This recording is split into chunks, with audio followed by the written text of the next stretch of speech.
Bonjour, alors il y a quelques temps je vous proposais d'assister aux réunions techniques Arvalis. Et si vous n'avez pas pu y aller ou si vous voulez approfondir certains sujets, je vais vous proposer ici 3 sujets différents qui vont être traités et qui sont repris donc des réunions qui ont eu lieu là ici cet hiver. Alors le premier sujet, c'est comment utiliser les leviers qui vous permettront de vous adapter aux conditions climatiques et économiques. D'accord, donc bonjour à tous. Oui, donc effectivement par rapport à ça, il y en avait plusieurs attitudes par rapport aux essais de l'année. Effectivement des résultats complètement des fois des rendements très affectés. 30-40% de rendement en moins. On s'est dit au niveau des essais, est-ce que ça va vraiment refléter, est-ce qu'on va vraiment en tirer quelque chose? On aurait pu tout balancer les résultats en se disant c'est une année vraiment tellement atypique que c'est à écarter. Et là, en fait, on a trouvé qu'il y avait un certain nombre de choses à retenir de cette année, surtout au niveau de l'itinéraire. Il y avait un certain nombre de points communs qu'on avait déjà retrouvés dans les années passées et surtout qu'on pouvait peut-être valoriser pour les années à venir en se disant aussi il y a réchauffement climatique, vous avez un peu plus d'à-coups climatiques, on peut que le constater d'année en année. Et en fait, il y a des points communs entre des années comme 2015, où on a battu tous les records, et 2016, notamment en termes d'itinéraire. Donc là, quelque part, je vais essayer de vous montrer au travers de quelques postes de l'itinéraire technique qu'il y a quelques petites choses qu'on peut faire quand même au niveau de l'itinéraire pour justement toujours maximiser les rendements au type 2015 et assurer ou limiter la casse, si on peut parler de ça, dans des années type 2016. Donc là, un graphique qu'on remontre souvent, en fait, c'est la façon dont s'établit le rendement d'un blé dans la région. Donc on part sur un blé moyen d'une 90 quintaux, hein, donc c'est déjà pas la même chose cette année. Donc en fonction des charges opérationnelles, oui, donc vous avez tous noté qu'on était filmé aujourd'hui. Thierry l'agriculteur d'aujourd'hui, donc attention, posez des bonnes questions. Hein. Encore ? Oh là là. Voilà. Construction des charges opérationnelles pour un blé de la région. Les petits bâtonnets là, sont à peu près permettent de se rendre compte un peu de l'importance de chaque poste au niveau de l'itinéraire technique. Donc il y a le poste densité, variété, densité qui est ici. Le poste azote et le poste fongie, on va appeler ça des intrants dits proportionnels. Plus vous mettez d'intrants, plus le rendement augmente, jusqu'à évidemment plafonner au bout d'un moment. Mais déjà, vous voyez le poids de l'azote par rapport au poids des fongicides. Donc ça, c'est des choses qui peuvent réagir et qu'il faut adapter en fonction de l'année. Donc on va en reparler après. Après, il y a des choses sur lesquelles on ne peut pas trop jouer. Hein. Ça va surtout dépendre de votre parcelle. Les intrants à effet de seuil, type herbicide, régulateur ou puceron, soit il y en a, soit il n'y en a pas. C'est pas parce que vous mettez un anti-puceron que vous allez gagner des quintaux s'il n'y a pas de puceron. Hein. C'est ça que ça veut dire. Et puis après, on pourrait reparler de PKMG. Je ne vais pas tout regarder aujourd'hui, mais regardez surtout au niveau de l'itinéraire, quels sont les intrants qui réagissent aussi le plus par rapport sur lesquels on peut le plus faire de choses par rapport à la météo. Et déjà, je voulais vous montrer quelque chose qui est peut-être pas forcément bien connu, mais quand on décompose le rendement d'un blé, il y a les épis, les grains mètres carrés, les grains par épi, les PMG, etc. Et qu'on regarde la relation entre ces composantes-là et le rendement qu'on fait dans la région. Si vous regardez la composante épi mètre carré, donc ça, ces chiffres-là, c'est les chiffres en pourcentage de la moyenne que vous a montré Anne-Sophie juste avant. Donc cette année, des chiffres beaucoup plus faibles sur toutes les composantes, sauf les épis. Cette année, on a fait plutôt des bons épis. Et puis pour autant, c'est pas pour autant qu'on a eu des bons rendements. Et quand on regarde de façon pluriannuelle, un point égale une année, que des points de la région Hauts-de-France, hein, depuis plus de 20 ans qu'on a fait ce travail-là, vous voyez qu'il n'y a aucune relation entre le nombre d'épis qu'on est capable de faire dans la région et le rendement. Donc autrement dit, on a toujours suffisamment d'épis dans la région pour faire le rendement. Par contre, les composantes de fin de cycle, la fertilité, mais ici le poids de 1000 grains, vous le voyez, le poids de 1000 grains à lui tout seul, donc composante qui se met en place qu'à partir du mois de juin en fait, hein. Donc la dernière des composantes, le poids de 1000 grains, il explique 60% du rendement régional. Donc une composante mise en place tardive explique 60% du rendement régional. C'est important, ce que je vous dis là, c'est par rapport à après comment se construit le rendement et ce qu'il faut faire justement pour assurer, nous, la fin de cycle. En gros, sur un blé, il y a deux types d'accidents qui peuvent arriver. On peut dire qu'il peut y en avoir tout le temps, dès le semis si vous voulez. Mais globalement, deux grandes phases climatiques qui arrivent, c'est aux alentours des pieds 1 cm, il peut y avoir du gel. ou ce qu'on parle souvent, c'est éventuellement de la sécheresse là, pour les apports d'azote, une mauvaise valorisation, des régressions de tales, etc. Donc ça, c'est ce qui pourrait arriver. Et puis, ce qui arrive finalement de plus en plus souvent chez nous, ici dans la région, c'est soit, ça vous avez bien en tête, c'est de l'échaudage de fin de cycle, ou alors excès d'eau. Et ça, on a du mal à le quantifier, mais finalement, c'est quelque chose qui arrive plus souvent encore chez nous, l'excès d'eau en fin de cycle, qui perturbe le fonctionnement de la plante. Alors, je suis allé regarder ici, vous avez l'évolution des rendements dans la région depuis 40 ans, 75. On a regardé ici, vous voyez, donc alors il y a le rendement Nord-Pas-de-Calais, rendement Picardie, il y a des petites nuances selon les années, mais à la marge. On allait regarder s'il n'y avait pas des points communs entre les années catastrophiques qu'on a connues, type 87, 2007, qui s'écartaient vraiment significativement de la tendance, 2016 bien sûr, et puis s'il n'y avait pas un point commun avec les bonnes années, type, vous l'avez ici, 2004, 96, ici on se souvient bien de 96 aussi, et puis l'année dernière évidemment 2015. Et en fait on va se rendre compte qu'il y a un certain nombre de choses au niveau de l'itinéraire technique et surtout ce qui se passe en fin de cycle. En regardant tous les critères météo que vous voulez sur toute l'année, on ne voit pas grand-chose, mais par contre quand on cible la fin de cycle, regardez ici, si je regarde juste le nombre de jours échaudants, sur une période courte, du 10 juin au 20 juillet, donc sur une période courte qui est quelques jours après la floraison, donc on commence vraiment le remplissage des grains jusqu'à maturité en fait. Ou alors je regarde aussi un deuxième critère, c'est le nombre de jours de pluie. C'est même pas un cumul de pluie, c'est un nombre de jours de pluie. Cette année, on l'a vu dans le bilan tout à l'heure, on est à 26 jours de pluie au mois de juin sur 30 jours. Donc c'est plus un nombre de jours de pluie qu'une quantité qui a fait mal cette année.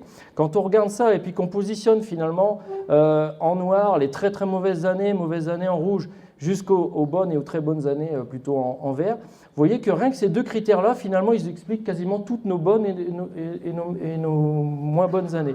Donc soit excès de température, il y a quelques années, là vous retrouverez peut-être 2005, 2006, on se souvient tous de la canicule de 2003, mais la canicule 2003, c'est arrivé bien plus tard, donc ça n'a pas trop affecté les blés. Donc c'est pour ça que 2003, elle est plutôt ici. Mais toutes ces années-là où il n'y a pas eu trop de jours échaudants, et puis ici, il n'y a pas eu trop de jours de pluie en fin de cycle, ça s'est plutôt bien passé. Et finalement, on regarde, OK, pour les jours échaudants, mais il y a beaucoup plus d'années où on finit très fort en nombre de jours de pluie et en quantité d'eau qu'on reçoit à la fin, qui fait que les rendements sont pénalisés. On a les années les plus décevantes, vous les avez en noir. Alors, climatiquement, on a fait un peu une synthèse, un peu météo, une analyse statistique sur les différentes années, et la probabilité que ça se repasse encore comme ça, une fin de cycle difficile, parce que manifestement, vous le voyez tous, mais quand il fait chaud, il fait très chaud. Maintenant, quand il pleut, c'est beaucoup d'un coup, et on n'a plus une succession un peu classique. Alors, regardez vraiment la canicule en fin de cycle ici. Donc, en fait, c'est la fréquence d'obtenir au moins 15 jours avec des températures plus de 27 degrés. Donc, une vraie canicule qui dure en fin de cycle. Quand on est ici dans le nord de la France, on a des teintes un peu bleutées. Ça veut dire en moins d'une année sur 6, on a une vraie canicule en fin de cycle. Donc, ça peut arriver, mais une année sur 6, sur 7, c'est pas si fréquent que ça. Par contre, ici, regardez les années à excès d'eau en fin de cycle. Donc ici, on a pris au moins 15 jours avec des pluies plus d'1 millimètre. Là, des excès d'eau, on en a quand même relativement souvent. Et au moins 3 à 4 années sur 10, c'est la teinte un peu vert-bleu, 3 à 4 années sur 10, on a des chances d'avoir de la pluie en fin de cycle. Alors, je vous dis pourquoi je vous parle de tout ça. Mais parce qu'en fait, on a remarqué dans tous les essais qu'on fait là, depuis une vingtaine d'années, qu'en fait, c'est les mêmes causes qui aboutissent avec un scénario climatique de fin de cycle, soit d'excès de température, soit d'excès de flotte, qui aboutissent à des pertes de rendement comme on a connu. C'est-à-dire, à chaque fois, on retrouve dans les essais des points communs, des excès de densité, beaucoup de tiges, beaucoup de végétation, beaucoup d'épis, font que ces plantes-là, en fait, ont besoin d'un climat quasiment parfait jusqu'au bout. Si en fin de cycle, vous avez des excès de température ou des excès de pluie, comme on a connu ces quelques dernières années, vous avez des rendements qui chutent encore plus vite. Vous pouvez l'avoir vu aussi en fonction des précédents. Les précédents les plus riches sont aussi ceux qui sont cassés peut-être plus la figure cette année. Les blés sur blé, globalement moins alimentés, moins de biomasse, ils sont peut-être un peu mieux que d'habitude cette année. C'est ce genre de choses que vous retrouvez quand je dis ça. Et ça, c'est la même chose si on a un excès de température ou un excès de pluie comme cette année. De la même manière, on dit l'azote, vous avez sûrement, je l'entendais tout à l'heure, on a sûrement mis peut-être un peu trop d'azote, l'azote a été pénalisant. Oui, on le voit dans les essais, mais ce n'est pas l'azote au total, ça dépend aussi comment vous l'avez mis.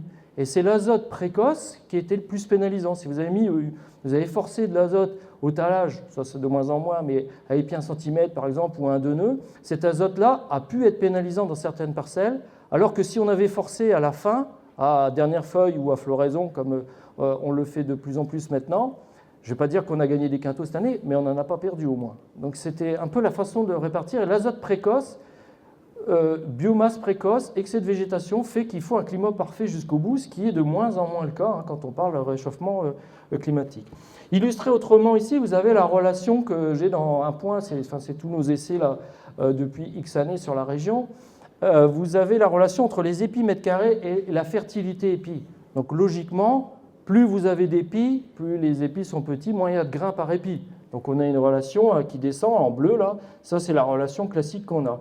En rouge, c'est la relation de cette année. Vous voyez tout de suite que finalement, cette année, tous les excès, tous ceux qui avaient beaucoup d'épis sont là aussi, où on a pénalisé le plus. On avait encore moins de grains par épi sur ces épis. Vous voyez, des 600, 700. Quand on était à 500, 400, 500 épis, on était plutôt dans le trend habituel, quoi. Donc, globalement, on a toujours tendance encore à faire un peu trop d'épis, à forcer un petit peu trop sur soit la densité, soit sur essayer de faire en sorte qu'il y ait moins de régression et à garder des tiges et des épis le plus longtemps en vie, alors que ça, c'est dangereux si le climat n'est pas parfait jusqu'au bout. Hein, ce que je veux dire, c'est que ici, 700 épis, c'est pas gênant. Hein. Si on avait eu un mois de juin normal, on aurait cartonné aussi, hein, comme en 2015, ça l'aurait fait, hein, pas de problème. Mais en 2016, c'était plus pénalisant. Alors quand je parle des essais azote, quand on fait des courbes de réponse à l'azote, donc là c'est en fonction des doses croissantes, plus vous mettez d'azote, je disais, plus le rendement il augmente jusqu'à plafonner. Et bien cette année, on a eu quelques essais comme ça c'est une année normale, mais on a eu à peu près la moitié des essais qui étaient comme ça, qu'on a pu bien modéliser avec un plateau. Et puis la moitié des essais, on avait une espèce de courbe en cloche. Et donc quand on fait ça, en fait, on force ici, on augmente en termes de dose d'azote, mais le surplus d'azote, on ne le met pas à la fin, on le met à épi 1 cm. Et donc, vous voyez que c'est plus on mettait d'azote ici, à épi 1 cm, en gros, plus on perdait du rendement. Ce qui est quasiment rare, on ne voit quasiment jamais ça. Alors, je dis quasiment jamais, sauf qu'effectivement, on sait l'expliquer, hein, il y a une interaction assez forte, on a pu la mesurer, avec Microdochium champignon, qui s'est développé plus sur les blés.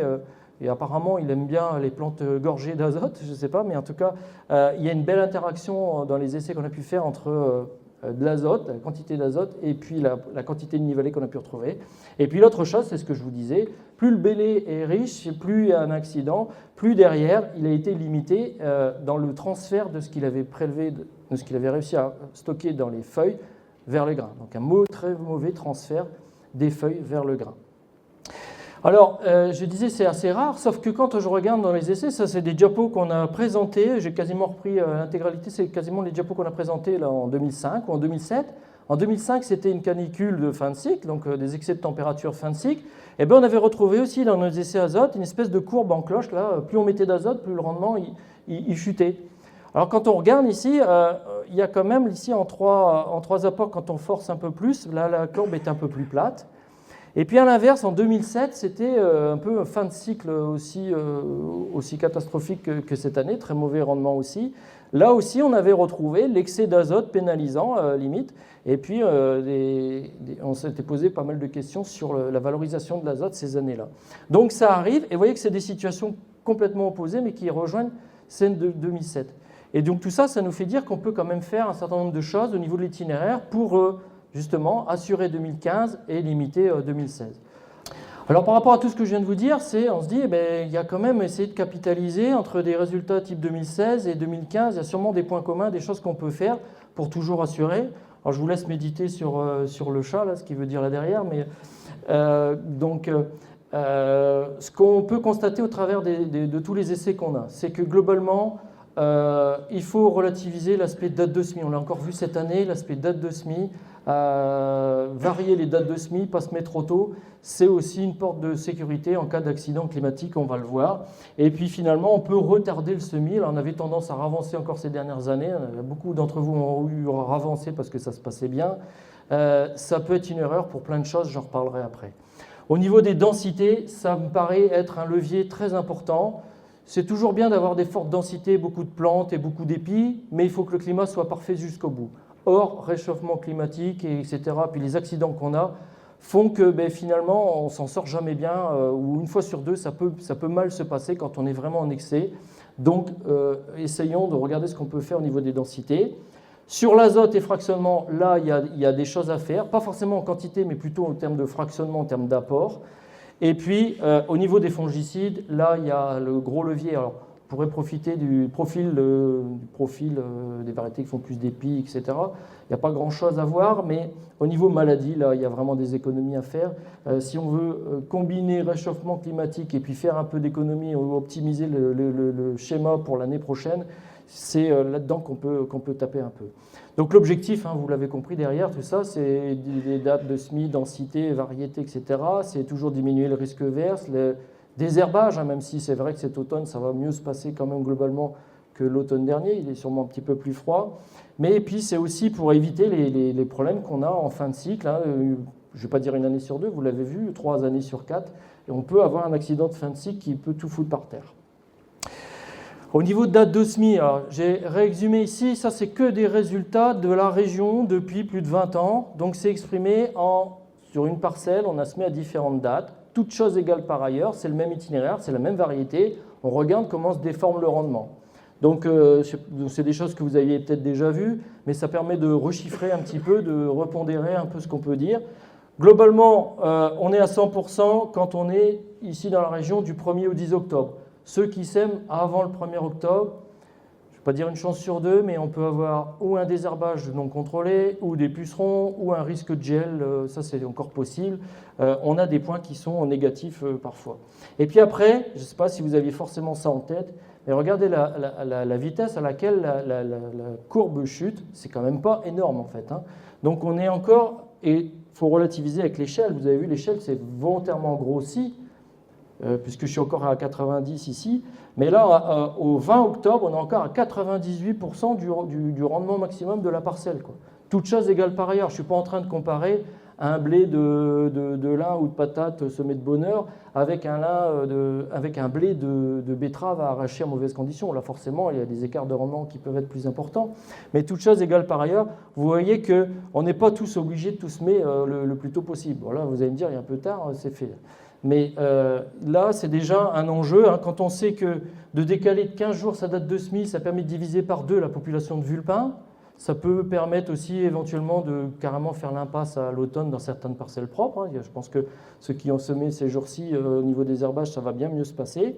Et puis ça peut aussi expliquer un certain nombre de gamelles sur des variétés type terroir. Vous l'avez vu cette année, on dit terroir, il était très mauvais, il a fait des très mauvais résultats cette année. Terroir de début octobre, quand vous regardez, si vous avez des terroirs du 15-20 octobre, il y en a qui ont fait des rendements tout à fait, je ne peux pas dire bons, mais en tout cas dans le même niveau que les autres variétés. Donc c'était vraiment les terroirs semés de bonheur qui ont des marétaux qui ont été le plus affectés, quoi.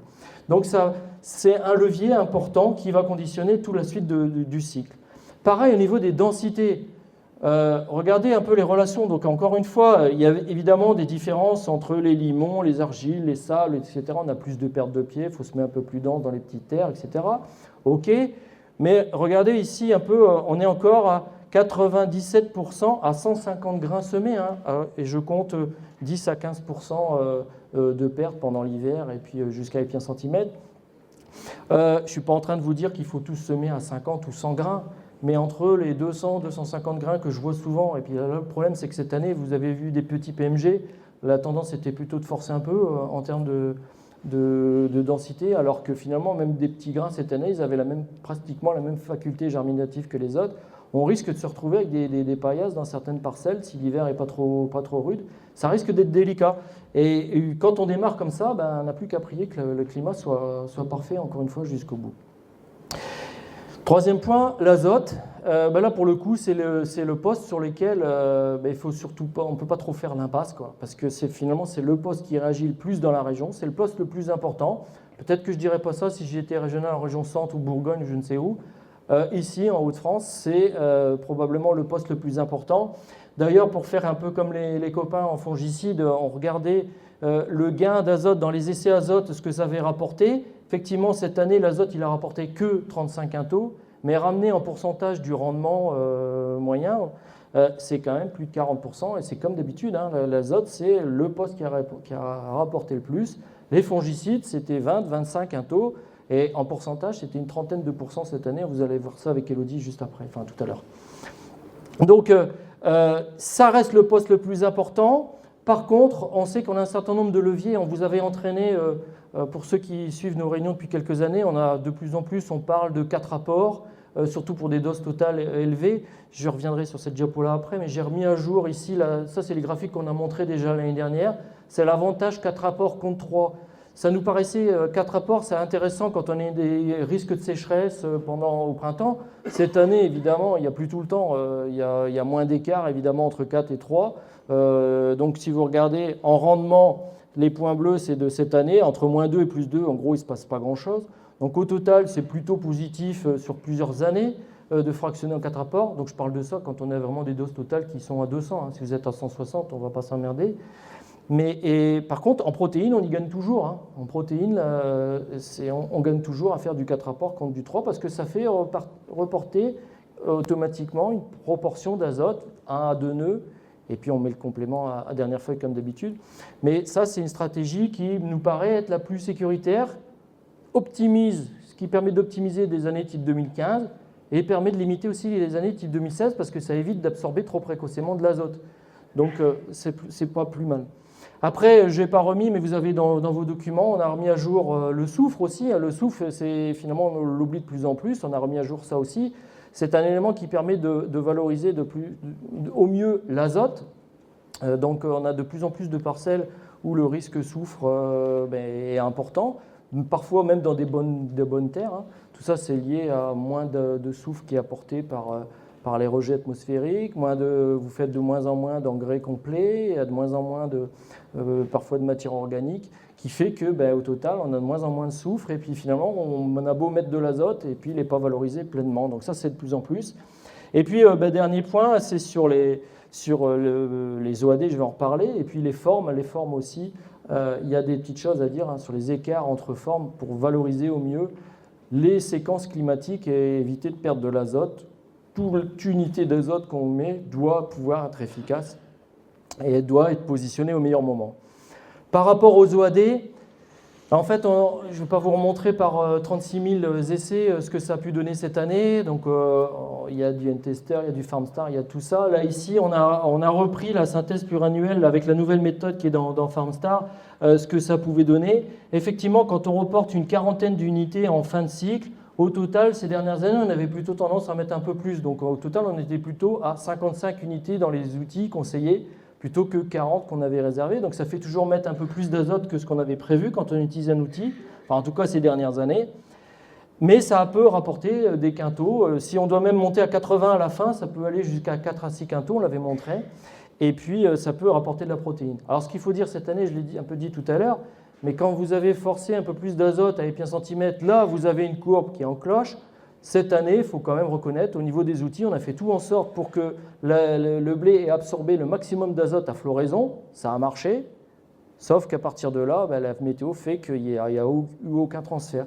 Mais en mettant un peu plus d'azote, 55 unités en moyenne comme cette année, au total, vous n'avez pas des courbes en cloche. Ça n'a pas été absorbé, ça n'a pas stagné. Enfin, ça a stagné, ça n'a pas été absorbé.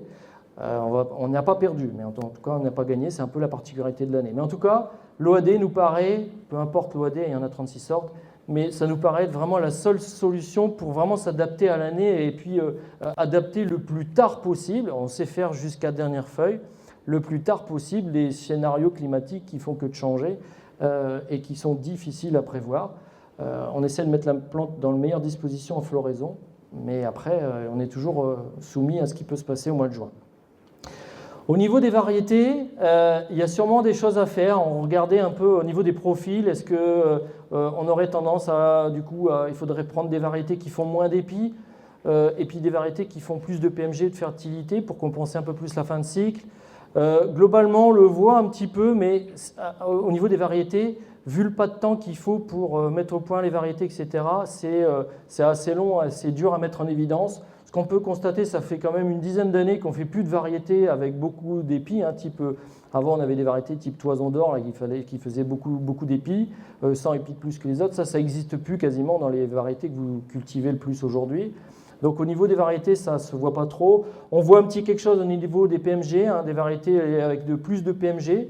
Paradoxalement, les plus gros PMG, c'est aussi les variétés qui sont capables de transférer plus vite à la fin. Donc en cas d'accident climatique, c'est celles qui potentiellement peuvent remplir plus vite et échapper un peu plus. Mais c'est assez délicat, donc on est toujours à plutôt varier les variétés sur votre exploitation plutôt que de partir sur un type très précis. Là où il y a des choses à faire, c'est au niveau résistance maladie. On pense que c'est quasiment vraiment très très sous-exploité. Vous êtes, je pense, 80 à 90% à faire qu'un seul programme fongicide sur votre exploitation. Alors, je pense qu'avec une année comme celle-ci, les variétés très sensibles ici en rouge, type trapèze, paquito, machin, ont tendance à disparaître assez vite. On est un peu calmé. Mais regardez, il y a encore pas mal ici, d'année en année, ça descend un peu. Maintenant, le bergamot, l'expert, le terroir, on les met dans les moyennement sensibles septo, moyennement sensibles rouille.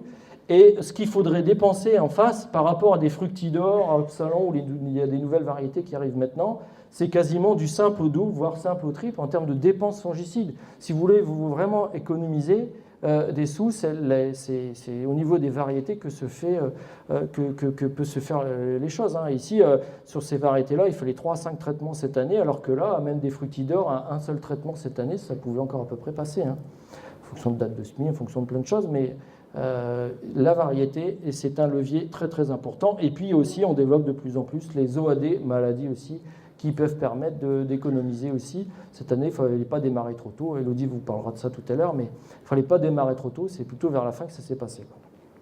Voilà, donc il y a quand même quelques pistes à en retenir cette année. On ne jette pas tous les essais à la poubelle. On va en reparler après. On va reparler de fertile, de désherbage et puis de maladies après. Mais globalement, au niveau des intrants proportionnels, vous voyez qu'au niveau d'acidité, date de semis, il y a des choses à faire. Mais bon, là, c'est fait pour maintenant. Azote, surtout, levez pas le pied. Respectez plutôt le fractionnement, mais continuez d'en mettre vers la fin. C'est valorisé, tant mieux. C'est pas valorisé comme l'année dernière. Au moins, on n'y perd pas. Ça nous paraît être quand même les meilleurs leviers possibles. Au niveau fongi, ça va surtout passer par les variétés ou les OAD. Ça, c'est les choses sur lesquelles on peut vraiment avoir le plus d'impact sur l'itinéraire. Attention aux fausses économies, à se dire l'azote, il ne va pas marcher, l'année prochaine, je diminue. Non, vous risquez d'avoir des résultats encore plus négatifs que cette année. Donc, c'est vraiment attention à où vous faites vos économies. Si vous voulez faire des économies, mais là, ça peut être possible, mais ça va dépendre des parcelles. Là, il faudrait regarder parcelle par parcelle, les plus sales, s'il y a des pucerons ou pas, c'est tellement dépendant des parcelles, c'est différent. Et on peut aussi faire des économies sur une année de temps en temps, sur la fumure de fond pour les blés. Ça, je pense que globalement, on l'a vu déjà cette année, c'est ce que vous avez sûrement déjà fait. L'idée, c'est pour oublier 2016 le plus vite possible, mais on ne l'oublie pas dans les résultats parce que ça nous permet quand même de capitaliser un certain nombre d'infos pour les années à venir. Alors nous arrivons à la fin de cette vidéo. Alors il en existe deux autres qui traitent d'autres sujets concernant les blés. Alors si vous voulez recevoir toutes les présentations qui ont été faites lors de ces journées, vous pouvez aller les télécharger sur téléchargement Arvalis. Vous avez la diapositive ici où vous retrouvez les coordonnées et vous pouvez retrouver aussi d'autres informations sur les autres vidéos qui sont annexes à celle-ci. Bon allez, je vous laisse, à bientôt, salut!